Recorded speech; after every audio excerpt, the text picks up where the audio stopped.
Hey everyone, how's it going? Azren here. Hope you guys are doing well. Clearly not the usual setting. I'm in my car at the moment. I was driving back from the mountains right now, and during the drive I had a video idea come to me, and I wanted to put it on camera. Here before I forget. And the idea was this. I think there's a lot of value in learning a language in sprints. What I mean by that is this. I was thinking about how I learned French, Spanish, Chinese, all the languages that I've learned. And I realized that the majority, even though I studied the language for a long time, right? I'd studied for a long number of years.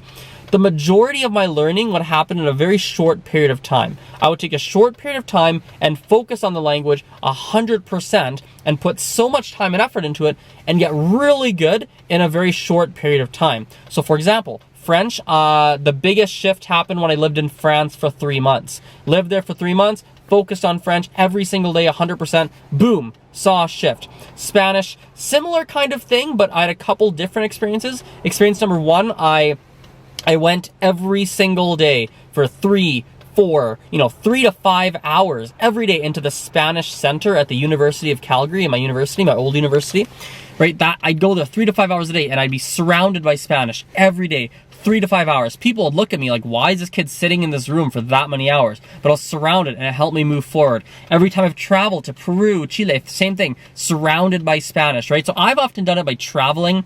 I've also done it with online classes sometimes. I've done it with, like I said, Spanish Center at the University of Calgary.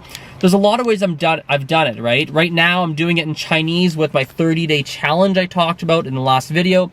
But I'm telling you, there's a lot of value in pushing yourself for a short period of time to really see some progress in a language, and to do that occasionally over a large number of years. So instead of going consistently 10 hours a week and 10 hours a week, 10 hours a week, 10 hours a week, 10 hours a week, 15 hours a week, whatever, I think there can also be a lot of value in doing a huge spurt, a 2-month spurt of 30 hours a week, really pushing your level higher, then doing couple hours a week, just to sort of maintain it and sort of move forward 1%, 1%, 1%.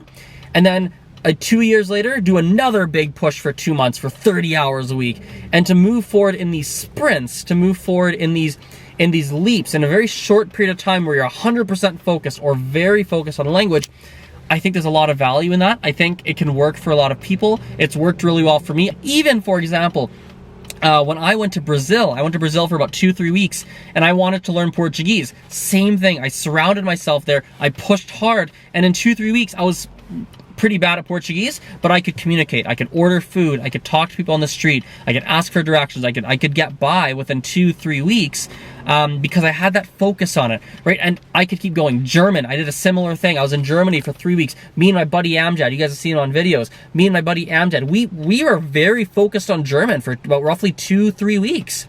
Super focused, writing down every new word, using the word as much as possible. We are like, our brains, we try to go as much as possible in German, and obviously we didn't learn German very well, right? I don't speak German, but while we were there were a lot of basics of conversation that we could do because of that intense focus for a short period of time. Sometimes it's easier for the brain to do that rather than try and work hard for 10 years. I think the 10-year patience method still has to happen. You still have to have patience, and you still have to work hard over a long period of time. But, oh, phone is ringing. But there's a lot of value, in my opinion, in doing these short bursts. I think it really, really, really helps doing short bursts over a number of years. Hope you guys liked the video. I'm gonna keep driving towards my house here and go home, and I will see you guys later. Bye for now.